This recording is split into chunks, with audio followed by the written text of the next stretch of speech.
Hello and welcome to the Pro Tipster Football Show. I'm Paddy Murphy, joining me tonight are Pro Tipster Martin and Pro Tipster Dan. We're going to have a look at the Champions League fixtures for this evening. Gentlemen, how are we doing? Yeah, not bad actually. Looking forward to the games. Daniel? Well, yeah, I'm not doing too badly here. I've actually got an overlay, unlike you, Martin. So I couldn't get mine to load, unfortunately, which is pretty annoying. Good stuff. Look then, let's jump straight into this, and we'll start off with the English teams, and we might even have a look at a Scottish one if we're so inclined. Roma are taking on Chelsea. Chelsea, of course, are without Kante. Can they do it in Rome? Daniel, we'll start with you. What's your prediction for tonight? Well, first of all, I'm going to pull you up. Kante could play. Do you think so? Yeah, he could play. I don't think he'll start, but he could play tonight. He's been in training. He's almost fit. So yeah, he could be back. I think it's a really big one. This is the game at Stamford Bridge was a cracker at 3-3, and both teams have played well since. But I just think this one's going to be another cracker. I think Chelsea are going to sneak it personally. I just got a sneaky feeling they're going to sneak it. Have you backed Chelsea to win then, or gone for goals? I've gone for Chelsea, draw no bet, 1.94. Very nice. What's your take on it then, Lola? Have to edit that. That's all right. Yeah, Paddy, I've I couldn't choose between the two sides, to be honest. It's going to be quite a tight game, but I've actually gone for under 2.5 goals at 2.06. A little bit controversial considering. No, you know what? I had a look at this as well, and Rome, the last 3 matches they've been 1-0, 1-0, and 0-1. They lost to Napoli. Yeah. So there could be something in that for sure, Martin. Look, so while we're on the subject, what kind of things then do you look for when you're looking at looking to bet on goals, overs and unders? Well, for me, I love my stats, to be honest. So I'm always looking at historical stats and sort of the meetings between the two sides historically, what's happened in the past between them, and how they've got on in previous recent games. For like you mentioned, Roma 1-0, 1-0, 1-0, which for me screams out the fact that Roma probably aren't going to score many tonight. And then I also look at what's going on in terms of the league or the group in this case as to what they need to do. And in this sense, for me, they're a few points ahead of Atletico Madrid, so they kind of need to protect that for me. So which makes me think that they're not going to be going gung-ho, so they'll be keeping it a bit tight at the back. So those kind of things for me that I look out for. Yeah, so the pressure is really on Atletico, not so much on Roma in this match. Yeah. Good stuff. Daniel, anything else to add on this? I was the only thing I was going to add is that I look at I try to look at what's going on with teams as well. So, for example, Roma tonight, Kostas Manolas and Bruno Perez are both suspended. So that's going to affect the Roma's back line. See, that's why I looked to the goals and, I looked at stats, for this season. And, yeah, Roma haven't scored many, but Chelsea, they've got there's been 15 goals in 3 Chelsea Champions League games. Yeah. I'll give you that. But, the 3-3 draw at Stamford Bridge should show you what these teams are capable of. And, yeah, I take the point that I think it will be a bit more cagey because Roma and Chelsea both know that this is not a game they've got to win, really. The pressure is all on Atletico, but I don't know. I was a bit wary of the goals thing. I was a bit wary, so that's why I didn't go for it. And the reason I went for Chelsea, as a draw no bet option, is purely because I think Chelsea know that a win will pretty much see them through. They're not going to try and go gung ho for it, I don't think, but they'll do what they can to sneak it. Like a 1-0 counter-punch kind of win, maybe, or a 2-1. So that's why I've gone for that. And the draw no bet just gives you a bit of insurance. With the odds at nearly 2, there's good value in it. No, I get your point totally. Is there any suspicion that the two Roma defenders took the yellow cards on purpose so that they'd be back for the Madrid game? Could be. Yeah, It would be a cynical thing to do, wouldn't it? Well, people have done worse. Yeah, it happens. You will know that the Irish team did that very recently to make sure that they could make an appearance against Wales in the last match. Look, then, if that's everything on Roma Chelsea, we can move on to the next English team involved. So Manchester United are at home to Benfica. Martin, we'll start with you this time. What's your take on the match? For me, I've actually gone exactly the same way as I've gone for the Roma Chelsea game. I've gone for under 2.5 goals at 1.90. And the reason I've gone for that is obviously like looking at what I looked at previously for the other game. Benfica obviously got done 1-0 by United in the last game. And since then, United have won 1-0 against Spurs. And they've got to also look ahead to the weekend. They've got Chelsea at the weekend. So the fact that they're doing so well and Benfica haven't really got anything to play for shows that United might rotate. So Lukaku could get rested, for example. Got no carry. Can I jump in there, Martin? Would that be a good thing? Like, Lukaku hasn't scored in a month. Like, surely he must be starting to feel a little bit of pressure now. Would Mourinho not be better off playing him tonight when Benfica have nothing to play for and the Chelsea game is going to be tough? Lukaku's going to be playing against his old team. Would it not be better for Lukaku's mentality if he tried to score today rather than against Chelsea? Not for me, from a neutral perspective, because I'd like to see him get a little bit of a rest and come out all guns blazing at the weekend. Because I think personally, if you're a Man United fan, you're going to be looking towards Chelsea and seeing that as the bigger game compared to this evening. Mm-hmm. Okay. So I personally would rest Lukaku for this one. I know they've got Basel breathing down their necks, who will probably beat CSKA Moscow, but I would rest Lukaku and keep him for the weekend. They've got more than enough. They've got Rashford to come in, who's his birthday today. Got Martial as well to potentially come in to replace Lukaku, so they should still have enough. Yeah, of course, Martial had that awesome goal against Spurs the other day as well. It was fantastic. I saw a clip today someone had put up. It was very. It looked a bit like that very famous Ryan Giggs goal against Arsenal in the semi-final at Villa Park years and years ago. Daniel, what's your take on Man United and Benfica? So I've gone a slightly different way. I think Man U are going to win this. I think they're going to win it by a couple, 2-0. So I don't think it'll be a big scoring game, but I think they'll win like 2-0, something like that. So Man U -1.5 at 2.03. I just look at it, Man United haven't conceded a goal at home in the Premier League this season. Yeah. 5 wins, 5 games, 5 wins, 15 goals. Champions League, they've only conceded 1 in 3 Champions League games. Spartak Moscow, in Moscow. Benfica as well. They're not playing well. They're pretty much out, having lost their first 3 games. They're also missing 2 defenders due to suspension. Andre Almeida, Luis Sao. So that means they're going to be a bit more rocky at the back. And you see, I think if Lukaku plays, and I think he will play because he needs to get some action, he needs to get some goals. Mourinho made a big point at the weekend saying that the fans were unfair to criticise Lukaku, that Lukaku has done a lot and, he should be protected from criticism. And I can see Mourinho setting this up so that it's like to give his players a chance to show the fans that they can score. It's a bit of a nothing game. But again, it's one of those where you win it and you're pretty much guaranteed that you're through to the next round.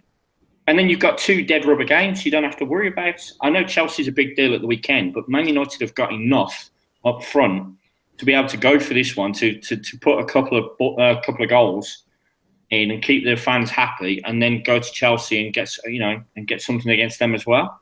It could be potentially seen as a bit of a no-win situation for Jose, because if you rest Lukaku, I guess some fans will get on his back, and if he plays him and he might not score or he gets injured, then there's that side of it as well. Yeah, I wonder if he will rotate, and he could do. Look at you could bring in someone like Lingard, I guess. And Lingard had a good game in the League Cup. Didn't he score twice in that? Yeah, he did. And again, it's like, okay, so he rotates. And I could see players being rotated into the team wanting to perform well because they want to, have more of a run in the first team. So I see this as a win-win for a lot of people to score goals. And that's why I've gone for it. 2.03, it's about value. I think there's value there. I think, though, lads, about excuse me, Mourinho's come in for a bit of criticism, especially in the press lately, for Man United have gone a bit boring. They're parking the bus a lot more than usually they would. What would you both say to something like that? I mean, yeah, I don't know if he's parking the bus more than he did in previous years, but they're getting the results. He got criticised for playing boring football against Tottenham. They still ground out a 1-0 win against a very, very good side. They beat Swansea 2-0 away in the League Cup. Yeah, people said that was boring as well, but he got the result. All right, they lost, I think the game before that was Huddersfield, which they probably shouldn't have lost, but there's very few occasions for me where I've been bored watching Man United. I'm actually very impressed with the way they've been set up this season. Yeah, I've got to agree, Martin. And to be honest with you, I think Man United fans need to have a word with themselves if they're criticising the bus. It's like it's a results business, and Mourinho's getting you the results. Do you want Louis van Gaal back? Do you want David Moyes back? Exactly. Mourinho's doing it. Yes, it might seem a bit boring at the time, but Mourinho's getting results. And that's what matters, This is a Man United team that's not been close to winning the title for a couple of years. Yeah, it's this whole thing. Not been anywhere in the, weren't even in the Champions League last year. It's really important. Sorry. Yeah. No. It's fine. It's this whole myth about playing the Man United way, which comes from, Gary Neville's always talking about this, and Ryan Giggs and Phil Neville as well. And it's like, before Alex Ferguson, this didn't really exist, or the last time it had existed before that was way back with Matt Busby. So when United fans do talk about playing the United way, I always think it's a very strange thing to talk about, because it's kind of like, well, we have to play this way because no, I mean, a manager has to use what he has. He has to use the players that he has. You know what I mean? And okay, Mourinho now might have had in years. I think it's just impatience from the fans. They would rather see free-flowing football, but every fan would like to see that. And if you ask the fan, like, would you rather finish fifth and play sexy football, or do you want to win and grind out 1-0s? Everyone's going to want to win the Premier League. I can add a real I support a football team that got rid of a manager. Partially because the football was boring in Gary Rowett. And since we got rid of Gary Rowett, we've won 6 league games in a year. I'm quite happy not seeing sexy football. I just want to see my team win again. Thank you very much. Exactly. Exactly. Right then, we'll move on then from Man United and Benfica, and let's turn north of the border up to Celtic. Celtic are going to get trounced tonight, aren't they, against Bayern Munich? I don't know, are they? I mean, I don't think Lewandowski's playing, and obviously, I think Bayern Munich are missing, the likes of Müller, still Neuer, Ribéry, and Bernat at the back. So I don't think they're going to get battered tonight. I can see them losing, don't get me wrong, but I think they'll be up for the fight. Yeah, Celtic away from home, I think they're better than they used to be away from home, but you can't see them going to Munich and getting anything, can you, really? Oh, they're home. Celtic are home. Yes, at home. Oh, Celtic are home. Is it at Park? Sorry. Shut my mouth. Okay. Well, go ahead, Daniel. Sorry. I still can't see Celtic getting anything at Parkhead. I mean, okay, Lewandowski's on the treatment table, but you've got Kingsley Coman, who's not a bad replacement at all. Yeah. You got to look at the 3 behind him as well: James Rodriguez, Thiago Alcantara, and Arjen Robben. I mean, that's a class above anything that that Celtic have got. Okay, so they don't have Lewandowski. They've got enough other good players that it's not going to be a problem. Yeah, it's a fair point. I had actually watched the Celtic PSG match, and Celtic put up a good fight, but they still, they still took an awful hiding that night. So it'll probably be the same thing again, What else? You want to mention the Sporting taking on Juventus? That was the tip of the day over on GoTips.com yesterday. Daniel, this was your tip of the day, so can you tell us what you picked? Yeah, sure. We picked Juve to win at 2.02. Sporting 1 win in 4 at home. Their only win at home recently has been against the poor Chaves side, who are 15th in the Primeira Liga in Portugal. They've lost 3 times in 4 home Champions League games as well, so not doing too well. Juve, since they lost 3-0 to Barca, 3 away wins in 4, 13 goals. It's one of those games where they know they need to win to to push on in the group. So, yeah, Juve to win at 2.02 looks like great odds, and that's why we selected that tip. Had you looked into that on this, Martin? Yeah, I had a look. I actually tipped it up today, so I got a little bit of a lower price because Juve shortened a little bit. I got 1.90. But yeah, I agree with what Dan said. Juve are just too good. Sporting doing okay domestically, but they just can't seem to transfer their domestic form over to Europe, and it's got to be a worry for them. And Juve have got goals coming all over the park. I mean, if you look at, I think they battered Udinese, scored 6-2, I think it was, and Khedira ended up getting a hat-trick in that game. So even if the forwards aren't firing, they've still got goals all over the shop. Yeah, no, good. But do you think maybe temptation might be there down the line that if they fall too far behind Napoli, will they revert and just concentrate on Serie A and take their eye off the ball in the Champions League? Or they got to make up for heartbreak over the last few years, appearing in 2 finals now and lost. I know what you mean. I think they've got enough strength in depth to go for both. I think they'll always be there or thereabouts in Serie A with Napoli. But for example, they rested Sandro and Barzagli at the weekend against Milan. Still got a comfortable win against them, so they can rotate easy enough and still pull off the wins against the so-called big teams in Serie A. So for me, I think they'll be fighting on both fronts until the very end. I don't think they'll fall away. It depends on what happens come February, March. I fully expect them to get to at least the quarterfinals of the Champions League, and then it will be a case of how they're doing in Serie A. But for me, they'll be first or second. It'll be Juventus and Napoli top 2 for me at the end of the season. Let's turn our attention into PSG and Anderlecht. This was the second most tipped match on ProTips.com.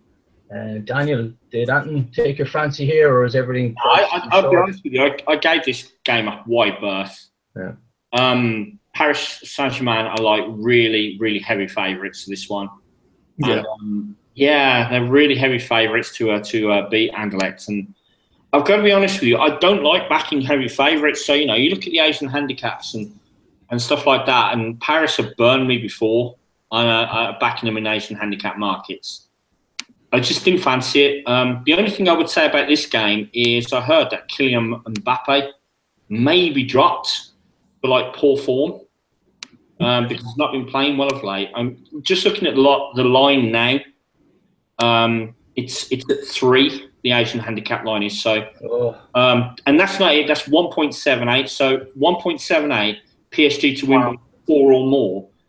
No, thank you. I'm giving that one a wide berth. Yeah, it's even evens for PSG to win the first half by 2 or more. I mean, especially if Mbappe's not playing, I just can't see it. But I would have thought, as a manager, this would be the type of game to give Mbappe a run out to get his confidence back. So I'd start him personally. But yeah, I was with Dan. I just completely skipped this game. I couldn't really find any sort of value. So if I look into a game, and if it's Paris Saint-Germain are very, very short, and if there's no value, I'll just leave it alone. Well, what about then on betting exchanges then? Would you have a look at just laying it if they're so short? Yeah, there's no harm in laying it. If they're very short, lay it, and you can always trade out as the game's going on. yeah, I'd probably be very tempted to do that, to be honest. Don't blame me if it goes wrong. I'm not a trader, so it's not for me. I'm not that kind of gambler at all. I suppose then Olympiacos and Barcelona you would be of the same types of opinions, yeah? Yeah, pretty much. The only one that I saw that was interesting was Ezgi from Princips to Turkey backed both teams to score, which I thought was an intriguing bet in this game. Because basically what you're betting on there is Olympiacos to get one. Yeah, what's that about evens or so? Olympiacos scored in the new camp. 2.00. Interesting. And it's an interesting bet, but I don't think there's enough value in it for me to back it. So yeah, I did see that. But they did score at the new camp, but it was like 88 minutes or something, and Piqué had been sent off already. Probably on their first attack or something like that, Yeah, I mean, if you fancy Olympiacos to score in the game rather than both teams to score, you can maybe tip them up for first team to score at 3.74, which is a bit higher. But yeah, both teams to score is quite interesting. I mean, I haven't looked into the background, so I wouldn't know whether that was good value or not, to be honest. But I'm leaving this game well alone. Daniel, you mentioned Atletico Madrid and Carabag. Now this one's a weird one because, like, by what we've said with the other games, I should have left this one alone, but I haven't, and the reason being, like, Carabag, their first Champions League game ever was against Chelsea at Stamford Bridge. They got smashed 6-0. They actually scored their first goal against Roma when they lost 2-1, and against Atletico in Azerbaijan, their keeper had an absolute worldie of a game, and they drew 0-0. But I can't see them going to Madrid and repeating that feat. And the pressure's on Madrid. They need a result from this game if they're going to get anywhere in this group. They need the win, And despite Carabag massively improving, they're missing players.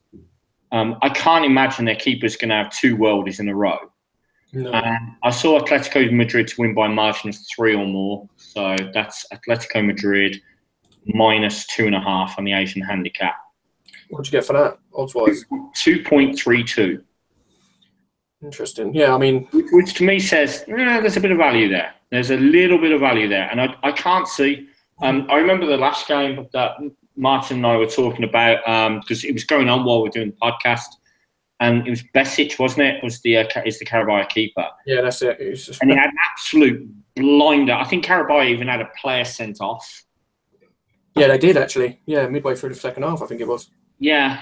Then and he just pulled save off after save after save after save. But you're asking a lot for him to do it again. And it's like this time it's in Madrid. This time it's in front of the Spanish fans. We saw what happened when they played with Chelsea. They're just like rabbits in the headlights and got done. I think the same's going to happen tonight. Yeah, it's twofold. First of all, it's a really tough game, and secondly, Atletico Madrid actually need the win. They actually really need it. So yeah, 2.32. I thought it was decent odds, and I went for it. Pretty good. It's one of those it's like the Liverpool game. If Atletico Madrid, if they score early, for me, they'll absolutely batter them, I think. Yeah, I remember saying I didn't think Liverpool would get much out of Maribor. 7 goals later, I was a little bit wrong. But you were right, because you said if they get an early goal, they'll batter them, and that's exactly what happened. So with this one, maybe it might be worth watching for the live odds. And if Atletico Madrid get an early goal, then go for it. Fill your boots on the goal market. If they don't, then maybe it will be a plan to keep an eye on the keeper, and if he's looking like Superman again, he got his cape back on. It's a funny one, Atletico, though, this season. I think they've really suffered because they haven't been able to bring anyone in, and even though as good as they are, a fresh face or two would really freshen up the squad, like they're good enough, but there's something missing, I think, this season. I don't know. I don't think the players or even Simeone know what it is either. I think if Atletico can get to January, they've got Diego Costa back as of January the 1st. It'll make a hell of a difference. I mean, they haven't, I was just looking at their results, they haven't scored more than 1 in a game since mid-September. It's a while, yeah. So it's one of those where either they're going to struggle again, or the floodgates are going to open. Yeah. And you know what it's like when you've got a team that just can't do it, and then all of a sudden they get one of those games where things just start going right, and they'll just start scoring for fun because they need it. The players need it. I just get that feeling about this game. I might be wrong, but 2.32, I think it's worth the risk. Yeah, I think it's that new stadium syndrome again as well, a little bit. The Wanda Metropolitano, great stadium. One of my friends was there. He said he was there for the Chelsea game. He said it was beautiful. Oh wow. There's only one to go then. As Basel are playing CSK Moscow. Any takers on this? Did anything particular fancy at all? I would put my mortgage on the fact that CSK Moscow will not keep a clean sheet. I think it's over a decade now that Akin 5 hasn't kept a clean sheet in the Champions League group stage. It's awful. It's an awful record, isn't it? The poor guy, like. Oh, but yeah, it's one of those. I expect Basel to win. Akin 5, does he still play for Cheska? Huh? Was it Arsenal? Man U was in goal for the other week. Oh yeah, in the Portuguese press. Yeah, they stuck Akin 5 in goal instead of De Gea. Yeah, never read newspapers if you want to know what the lineups are going to be. Daniel, do you anything on this at all? I've not. No, I've not. I know that Martin has backed this one in the email that we sent out today. Yes. So yeah, he knows what he's talking about here. I've not really looked into it. I know that Barcelona are playing really well at the moment. I'm just looking at some tips now on Pro Tips. So I saw 1.76 for Basel to win, 1.75. Doesn't look too bad odds. I'd probably go for it. I've not tipped it up myself because I don't know enough about the game, and I'm trying to focus on getting results right in games that I do know. So, but yeah, there's some decent looking odds on Pro Tips to take a look. All right, very good. So look, I think we'll turn away then from the Champions League just for a minute then. And there was something I wanted to ask you, because while looking at odds today, I saw that Sunderland, who are playing Bolton tonight, they're at home and they're 1.73 for Sunderland to win. Sunderland haven't won in, I don't know, since the last Ice Age or something at home. Why, lads? Why are they priced so low? This is one of those that you mentioned about getting on the exchanges with Paddy Altwood. I would absolutely lay into Sunderland as much as possible, because I think the only reason why they're so short is that Bolton's away form is absolutely diabolical. But in my opinion, they're way too short. Yeah, it's can't win versus won't win. Yeah. I wouldn't back Sunderland to win, to be honest with you. I really wouldn't. I've actually backed Bolton to not lose this game. Sunderland haven't won at home since Christmas. Bolton haven't won away since April. Bolton looks dire, and they've got real problems still within the club. It's but you've got to look at. I mean, Grayson's apparently one game away from the sack.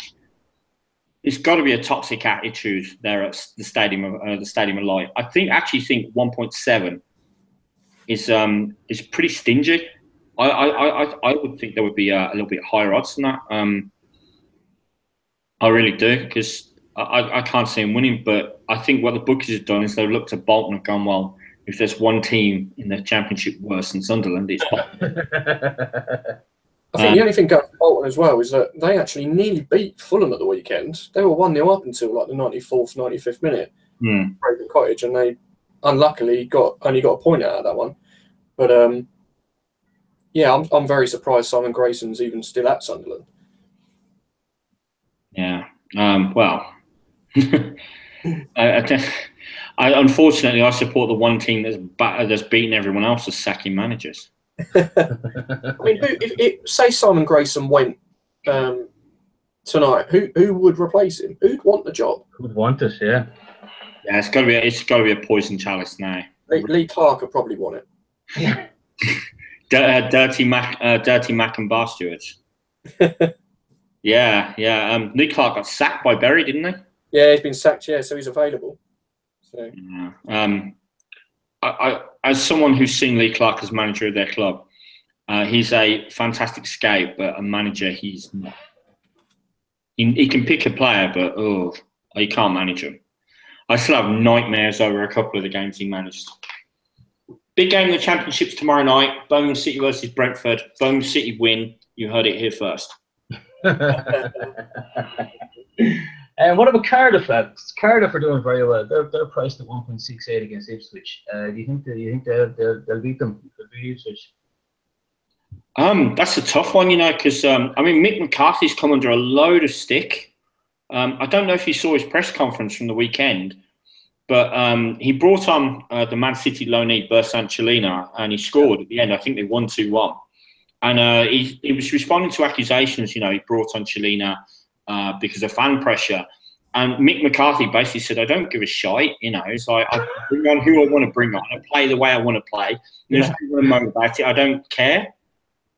I think he actually said as well, like, if he had the chance to bring him on, it would be more of a reason not to bring him on. You got to love Mick McCarthy sometimes, haven't you? No, Warnock's worked wonders at Cardiff. He really has, and I would back Cardiff to win that. They're a fantastic side at home. Nathaniel Mendes-Lang has been an outstanding acquisition in the summer. Yeah, he's class. And they've got Junior Hoylett as well on the other flank. And I watched them at our place at Birmingham City, and they looked great. You beat them? Can you beat them 1-0? Yeah. Steve Cottle's first game. But we have to ask, gentlemen, do we really want Neil Warnock in the Premier League again? Because he'll just get fired by November again, won't he? I'm not a fan of Neil. I honestly, my views on Neil Warnock are on principle, so I'm not going to. He's second in the managers I hate to Harry Redknapp. Okay, very good. I can understand that. He wouldn't be top of my list now either. Fulham, lads, what do you think of this match? They are playing Bristol City, and they are just over evens, 2.03 to win. It's strange, isn't it? Because they're 13th. They're mid-table, obviously, and priced pretty low. Yeah, they are pretty low, and the fact they nearly lost to Bolton at the weekend. There's something not quite right there. And Bristol City are flying. They've done well. It was Sunderland they beat at the weekend. Wasn't doing well. No. Yeah, it's 2-1. Yeah. Bristol City have not lost away this season since I think it was the opening game when they lost to us, Birmingham City. But yeah, you look at their away record and it's really good. They've only drawn 1-3, drawn a couple. Yeah. Scored in all bar one game, the Norwich game. I would be looking maybe to back them to win. I think Bristol City are value. I actually had a look at this for my UK tipper down the channel, and I just thought, I was looking at the historic games, and there hasn't been a draw for, I think it was like 11 or 12 games between the two sides, and Fulham have drawn 4 of their last 5 home games. So I actually went for the draw in this one. I can't see Fulham winning it, and yeah, I think if anything, Bristol City probably should be slight favourites, but I've gone for the draw here. Another one I wanted to ask about, lads, Sheffield Wednesday and Millwall. So they're right beside each other in the table. Sheffield Wednesday 16th, Millwall 15th, but Sheffield Wednesday are 1.91 to win. Surely that's too low. I don't know if it is, although Sheffield Wednesday aren't great away from home, but their home form's not bad. They lost to Sheffield United, I think 4-2, I think it was a few weeks ago. But that's their only home defeat in about 7 games. And Millwall just don't travel away. They haven't won away all season, so I can see why they're that short, to be honest. Okay. Yeah, I'd agree with that. Hillsborough's a horrible place to go to play, and you look at the strength of the Sheffield Wednesday side as well. There's no way that squad should be 16th. So what's going on? Why are they 16th? I think I'm not convinced by their manager. And I look at some of the players, and there's a little bit of toxicity within their squad, I think. And I think that's probably contributing to it. But yeah, I'd be all over Sheffield Wednesday for that one. Just looking at Millwall have not won away in the Championship since February. Strange enough, since they played Birmingham City. Oh, surprise. Yeah, they've not won away since February in the Championship. So 1.9 is probably a little bit long. I would say there's actually probably some value in that. Probably worth backing. Fair enough. I've been totally wrong then. I've been firmly put in my place. Thank you. Well, look, that's why I'm here to learn. And you boys are the experts. Is there anything else then from the Championship, lads, that you like the look of, or will we get to wrapping this up? Although I do have a betting question that I would like to ask as well. But is there anything else from the Championship? I think the only other potential is maybe Sheffield United to sneak something at Loftus Road.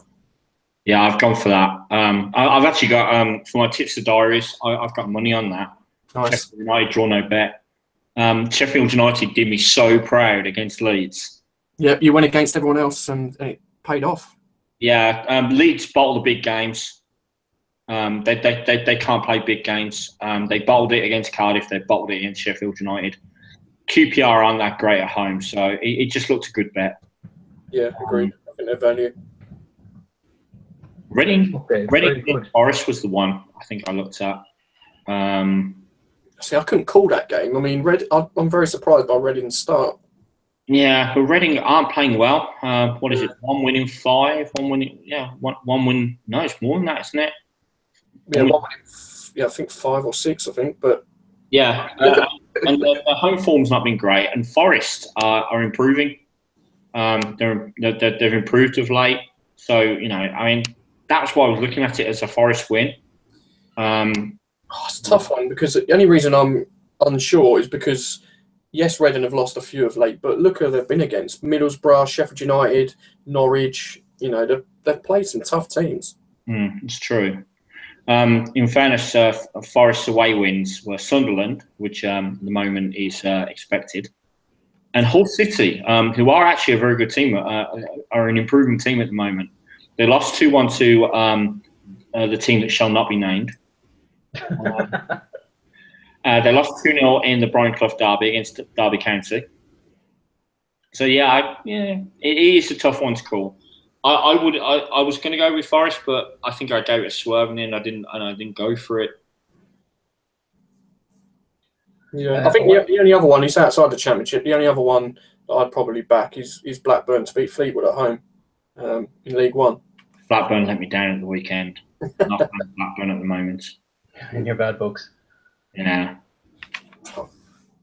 So look, man, just before then, we do leave the Championship. Actually, one more question: Who do you think is the most likely to come up? Is it going to be between Sheffield United, Wolves, Cardiff? Do you see Bristol maybe trading away? Can Leeds get back on track?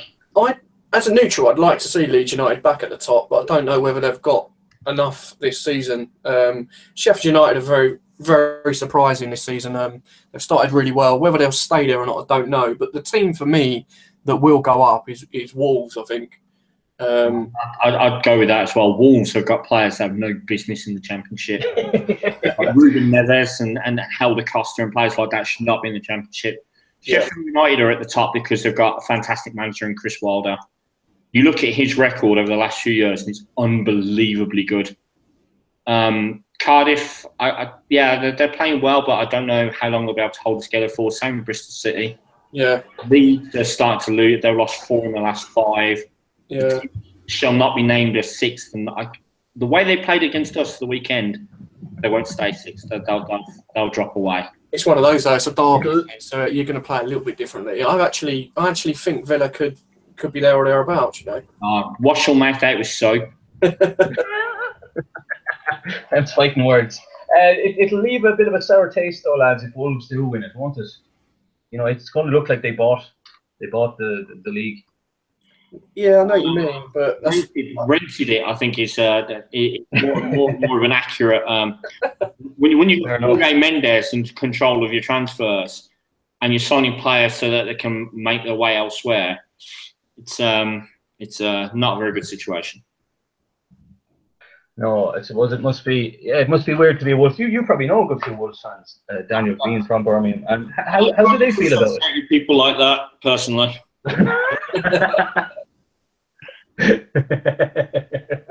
Okay, fair enough then. So that's it for the Champions League and the Championship. There's one thing I did want to ask you about that, and that's it's a betting question. I'd like to introduce this every time we do a podcast as well, and it's something that you mentioned not too long ago, Daniel, and it's this kind of the wisdom of the crowds and contrarian bets. So you went with Sheffield United last time, even though everyone was going with Leeds. You know, with things like contrarian bets, is it something that you're just going with your gut, or is it just a purely statistical kind of thing? It tends to be going with my gut. I do look at what people are backing, and I do look at where the majority of money has gone. And sometimes, you know, in fact, a lot of the time, people are, you know, if a lot of people have gone for the same thing, it's probably going to happen. But sometimes, you know, I feel like I've got more of an insight than that. I'm not just relying on statistics.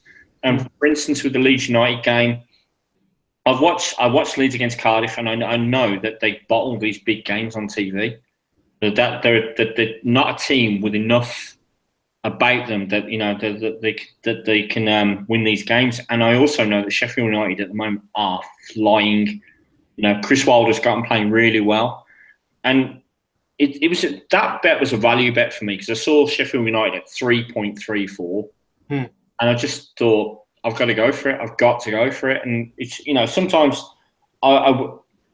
contrary bets I tend to go for when the odds are look massively overpriced to me. You know, I wouldn't just do it just because I am a contrary person, but I wouldn't do it for that. It's about Daniel. There must be a temptation there, like when you have, you know, these Super Sundays, you know, Man United, Chelsea, City, Arsenal, these types of big games, Spurs and Liverpool, that kind of thing. And when something like under or over 2.5 is priced kind of low, like 1.5, 1.6 kind of range, there must be a temptation there to say no, because you know, markets move depending on where people are putting their money. So if there's got to be a temptation of saying no, that's underpriced, then I should go the other way. I should bet on. I have done that a couple of podcasts ago. I think it was Man City in the League Cup. It was all about goals. Against Wolves, yeah? Yeah, it was all about goals. And I remember saying to Martin, that I thought that it was a bit of a hype thing, and that while people were all going for the overs, I couldn't see it, and I thought it was going to be no, it wasn't Wolves. It was Napoli. It was Man City. It was Man City against Napoli in the Champions League. I did win on Man City Wolves as well, but that was a different bet.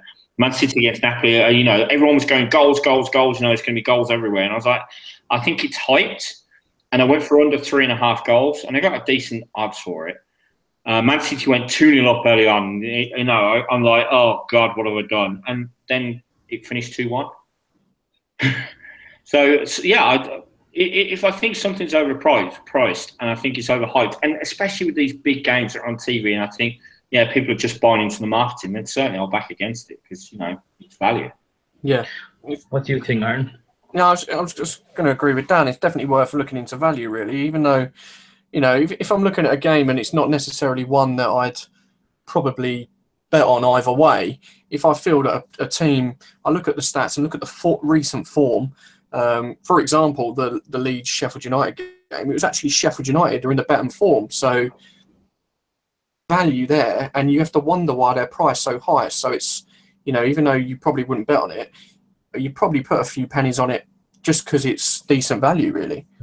And that's what I look at as well. I love a value bet, to be honest. I'm not one of these people that lumps a lot of money on a 1.5, 1.6 shot. I always look at around the evens plus, like evens to 2.5 or something like that, and look for value. So that's where my betting strategy is. And yeah, I take stats into account. Don't get me wrong, but a lot of it is just knowledge built up over the years, really, especially with the English leagues. But yeah, with European leagues that I'm probably not a little too familiar about, I do rely heavily on stats and recent form. All right, very good. Look, I think we'll wrap it up then, gentlemen. Thanks everyone for joining us. This will be available to podcast soon as well, so you'll be able to listen to us again. And we'll be back tomorrow at the same time with more Champions League predictions. Thank you very much. Bye-bye.